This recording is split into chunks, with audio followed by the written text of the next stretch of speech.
बिस्मिल्लाहिर्रहमानिर्रहीम। अस्सलाम वालेकुम स्टूडेंट। सुनो, आज का हमारा टॉपिक है लेटेंट हीट ऑफ फ्यूजन, जो कि क्लास 9th का है, चैप्टर नंबर 8 का। लेटेंट हीट ऑफ फ्यूजन क्या होती है?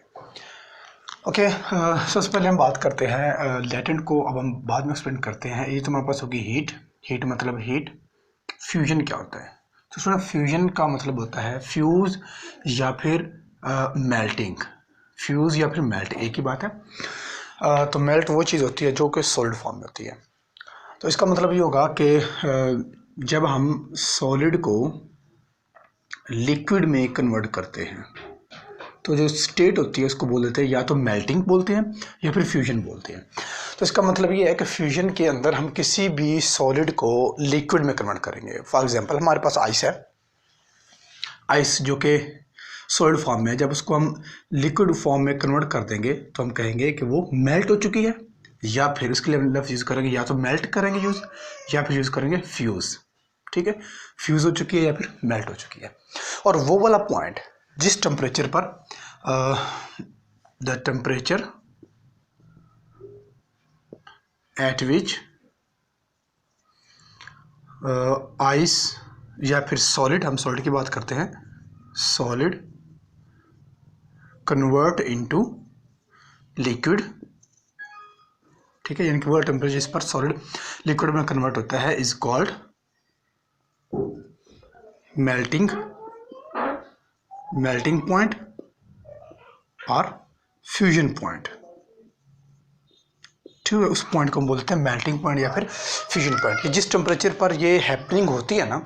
अच्छा, हर लिक्विड का, जब आप सपोज करते हैं हमारे पास एक बर्फ आइस है। आइस को अगर हमने लिक्विड में कन्वर्ट करना है तो उसका मेल्टिंग पॉइंट कुछ और होगा। अगर हमने आयरन को उसको लिक्विड में कन्वर्ट करना है तो उसका मेल्टिंग पॉइंट कुछ और होगा। तो मतलब ये कि हर सॉलिड का जो मेल्टिंग पॉइंट होता है, जो फ्यूजन पॉइंट होता है, वो डिफरेंट होता है। ठीक है, इस तरह एक और टर्म होती है फ्रीजिंग पॉइंट। ये था मेल्टिंग पॉइंट, एक हमारे पास था फ्रीजिंग पॉइंट। फ्रीजिंग पॉइंट क्या होता है? ये इसका रिवर्स होगा, जिस पॉइंट पर वो फ्रीज होगा उस पॉइंट को बोल देंगे फ्रीजिंग पॉइंट। इसी तरह हर लिक्विड का, हर मटेरियल का, हर ऑब्जेक्ट का फ्रीजिंग पॉइंट भी डिफरेंट होगा और मेल्टिंग पॉइंट भी डिफरेंट होता है। क्लियर? ओके, अब आ जाते हैं हम अपने टॉपिक पर। लेटेंट हीट ऑफ फ्यूजन क्या होती है? यानी कि वो वाली हीट जो हम मेल्ट करने के लिए यूज़ करेंगे वो तो होगी हीट ऑफ फ्यूजन। ठीक है, लेटेंट क्या चीज़ होती है? तो लेटेंट को समझने के लिए हम एक छोटी सी एग्जांपल लेते हैं। सपोज करते हैं कि हमारे पास ना एक बीकर है। बीकर के अंदर हमने ये सारे इसके अंदर आइस है। मैं ये आइस क्यूब बना देता हूँ। ये सारे आइस क्यूब हैं इस तरह से। ठीक हो गया? ये सारे आइस क्यूब हैं। तो मैं कहता हूँ आइस क्यूब। ठीक है, अब आइस है तो इसका टेम्परेचर कितना होगा? मतलब माइनस में जाएगा। राउंड अबाउट में कहता हूँ जी -30 डिग्री है इसका टेम्परेचर। हमने इसको मेल्ट करना है। आइस है, सॉलिड है, हम इसको मेल्ट करना है, मतलब लिक्विड फॉर्म में लेकर आना है। तो हम इसको हीट देना शुरू कर देते हैं। ठीक है, ये मैं इसको हीट देना शुरू कर देता हूँ।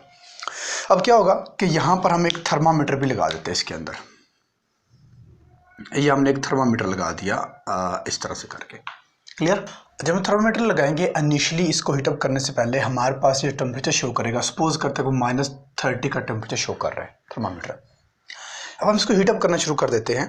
तो हम हीटअप करते करते राउंड अबाउट 1 और गुजर चुका है। सपोज कर लेते हैं, टाइम बहुत ज़्यादा गुजर चुका है। लेकिन मेल्ट जो आइस है वो भी हाफ मेल्ट हुई है, हाफ मेल्ट नहीं हुई। वैसे आइस का मेल्टिंग पॉइंट क्या होता है? Around about 0 degree. ठीक है, तो ये 30 डिग्री से जो जहाँ पर ये क्यूब था, ये सारा आ गया मेल्टिंग पॉइंट, यानी कि 0 डिग्री पर। तो 0 डिग्री पर ये आइस जो है मेल्ट होना शुरू हो गई। तो इसने इसका टेम्परेचर 0 डिग्री में कर लिया। आई रिपीट, थर्मामीटर में रखा, इसने इसका टेम्परेचर 0 डिग्री में किया, क्योंकि इस वक्त ये मेल्ट होना शुरू हो रही है। तो मेल्ट किस पॉइंट पर होती है? 0 डिग्री पर। इनिशियली इसका पॉइंट टेम्परेचर था वो -30 डिग्री था, क्योंकि तब ये आइस थी सॉलिड फॉर्म में। जैसे हम इसको फ्रीज से बाहर निकालेंगे, मेल्ट होना शुरू हो जाएगी, तो इसका टेम्परेचर जो होगा वो -30 से बढ़ना शुरू हो जाएगा, 0 पर आना शुरू हो जाएगा। इसको हीटअप करना शुरू कर देते हैं। तो अब जो आइस है वो मेल्ट होना शुरू हो जाएगी लिक्विड के अंदर, पानी बनना शुरू हो जाएगा। हीट हम इसको मुसलसल दे रहे हैं। अब एक घंटा गुजर जाता है तो जो आइस है वो हाफ मेल्ट हो जाती है, ये सपोज कर रहे हैं हाफ मेल्ट हो जाती है, लेकिन हाफ अभी तक वो आइस ही है। तो क्या ख्याल है, अब आधा पानी भी है इसमें और आधी बर्फ़ है, तो क्या ख्याल है टेम्परेचर जो थर्मामीटर है ये कोई टेम्परेचर शो करेगा? बिल्कुल नहीं करेगा। ये 0 डिग्री है तो 0 डिग्री ही शो करेगा। क्यों? क्योंकि अभी तक कंप्लीट आइस जो है वो लिक्विड में या पानी में कन्वर्ट नहीं हुई, तभी उस वक्त तक ये 0 डिग्री ही शो करेगा, 0 टेम्परेचर ही शो करेगा। इसका टेम्परेचर तब बढ़ना शुरू हो जाएगा जब सारी की सारी आइस कन्वर्ट हो जाएगी लिक्विड के अंदर, ठीक है। लेकिन जो हम पिछले 1 घंटे से हीट प्रोवाइड कर रहे हैं उस हीट का क्या? इसका मतलब है कि जो हम हीट प्रोवाइड कर रहे हैं, हीट प्रोवाइड करने से क्या होता है, टेम्परेचर इंक्रीज होता है। लेकिन जो पिछले हम 1 घंटे से हीट प्रोवाइड कर रहे हैं उसका क्या? वो वेस्ट चली गई? नहीं, वो वेस्ट नहीं गई। जो हम हीट प्रोवाइड कर रहे हैं वो हीट यूज़ हो रही है इसके टेम्परेचर को इंक्रीज करने में नहीं, बल्कि इस आइस को जल्दी से जल्दी लिक्विड में कन्वर्ट करने के लिए। Got point?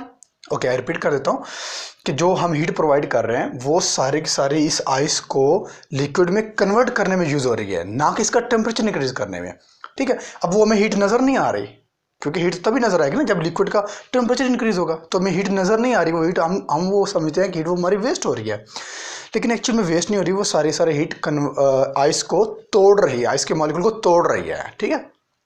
तो वो वाली हीट जो हमें नज़र नहीं आ रही, जो हम प्रोवाइड कर रहे हैं लेकिन हमें नज़र नहीं आ रही, उस हीट को हम नाम दे देते हैं लेटेंट हीट, ठीक हो गया। तो लेटेंट को हम अगेन समझते हैं। लेटेंट क्या होती है कि वो वाली हीट होती है जो टेम्परेचर को इंक्रीज किए बगैर हम प्रोवाइड करते हैं, ठीक है। देखिए 0 डिग्री था तो हम हीट प्रोवाइड कर रहे हैं, इसका टेम्परेचर इंक्रीज नहीं हो रहा, 0 का 0 ही है, लेकिन क्या हो रहा है कि आइस जो है वो मेल्ट हो रही है। तो हम ये कहते हैं कि जब हम किसी मटेरियल को मेल्ट करते हैं, मेल्ट करने के लिए जो हम हीट प्रोवाइड करते हैं, लेकिन वो हीट जो होती है वो टेम्परेचर को इंक्रीज नहीं करती, बल्कि इसके मेल्ट करती है सॉलिड को लिक्विड में। तो वो वाली हीट जो मेल्टिंग का काम करती है लेकिन टेम्परेचर इंक्रीज नहीं करती, उस हीट को हम नाम देते हैं latent heat of fusion. Clear? अब इसके हम डेफिनेशन लिख लेते हैं। The heat, the amount of heat, the amount of heat, मैं इसकी प्रॉपर डेफिनेशन लिख लेता हूँ जो कि बुक के ऊपर लिखी हुई है ताकि कोई कन्फ्यूजन ना हो।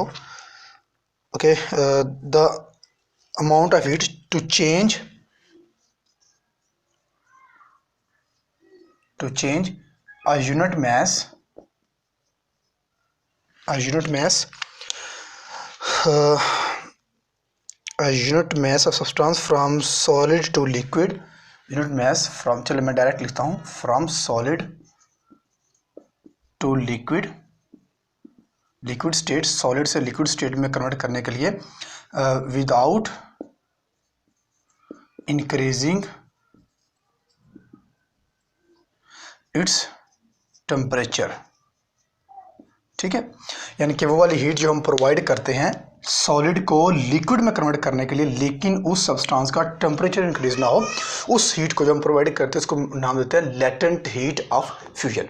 Clear? Okay, latent heat fusion की हम इक्वेशन लिख लेते हैं, इसकी डेरिवेशन हम करते हैं। बिल्कुल 2 लाइन की इसकी डेरिवेशन है, बहुत ही आसान है। तो हीट को हम लिखते हैं क्यू के साथ, तो डेल क्यू यानी कि वो जो हम प्रोवाइड करेंगे वो उतनी ज़्यादा प्रोवाइड करेंगे जितना हमारे पास मैस होगा। अगर मैस ज़्यादा है तो हीट हमें ज़्यादा प्रोवाइड करना पड़ेगी। मैस मतलब अगर हम आइस जिसमें यूज़ करते हैं 1 kg की, तो अगर 1 kg के लिए सपोज करते हैं 1 kg आइस कन्वर्ट करने के लिए हमें चाहिए जी 10 जॉल एनर्जी। अगर मैं 1 kg के बजाय मैं 5 kg आइस ले लूँ तो क्या हमें 10 जॉल जो वो एनफ होगी? नहीं, हमें एनफ नहीं, हमें ज़्यादा चाहिए होगी। हो सकता है हमें यहाँ पर 40 जॉल, 50 जॉल, 60 जॉल बढ़ती जाएगी ना, मतलब जैसे जैसे मैस बढ़ता जाएगा वैसे वैसे एनर्जी भी बढ़ती जाएगी। तो इसलिए हम कहते हैं जो हम एनर्जी जो हम हीट प्रोवाइड करेंगे वो डायरेक्टली प्रोपोर्शनल होगी मैस के, और इसको हम यूँ कहते हैं कि ये जो हमारे पास है चेंज इन हीट है। प्रोपोर्शन को ख़त्म करने के लिए 2 चीज़ें यूज़ करते हैं, एक करेंगे इक्वल और दूसरा कांस्टेंट। कांस्टेंट इसमें यूज़ होगा वो होगा H F. H stand for heat, ठीक है, और एफ स्टैंड फॉर फ्यूजन, यानी कि वो वाली हीट, इसको बोलेंगे लेटेंट हीट ऑफ फ्यूजन, और ये एम।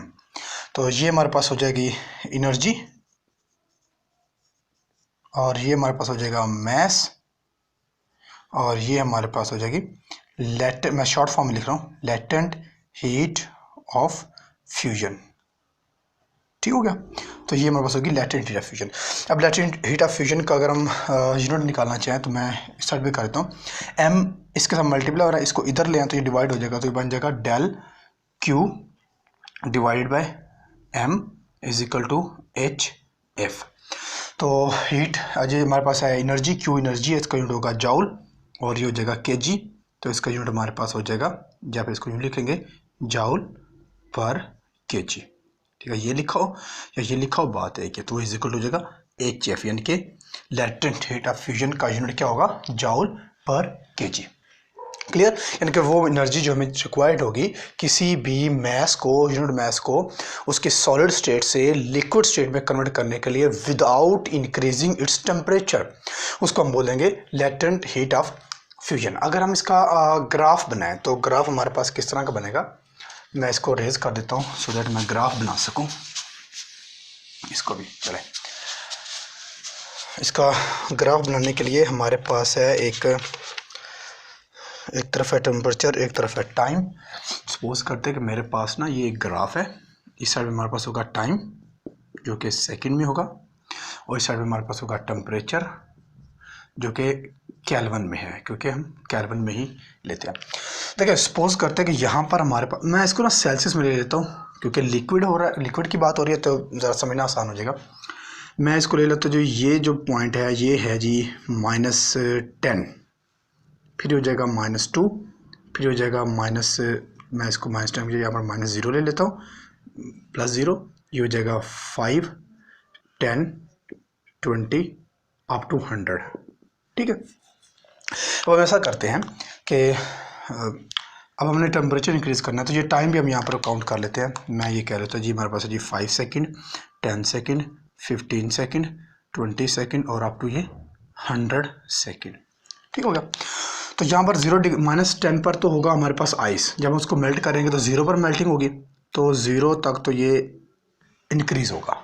ठीक है, -10 से 0 तक जो टेम्परेचर होगा वो इंक्रीज होगा और टाइम भी बढ़ेगा। लेकिन इसके बाद टेम्परेचर इंक्रीज नहीं होगा, टेम्परेचर 0 तो 0 ही रहेगा तब तक जब तक हमारी सारी की सारी आइस जो है वो कन्वर्ट नहीं हो जाती लिक्विड में। उसके लिए चाहे हमें 5 सेकंड लगे, 10 सेकंड लगे, 1 घंटा लगे, जितना भी टाइम लगे, तो हमारे पास टाइम बढ़ता जाएगा लेकिन हमारा टेम्परेचर इंक्रीज नहीं होगा। फिर एक ख़ास वक्त आएगा और वो ख़ास वक्त तब होगा जब सारी की सारी आइस जो है वो लिक्विड में कन्वर्ट हो चुकी है, तब हमारा जो टेम्परेचर होगा वो बढ़ना शुरू हो जाएगा। क्लियर, तो हमारे पास इस तरह का कुछ ग्राफ बनता है लैटेंट हीट ऑफ फ्यूजन का। Clear student, thank you.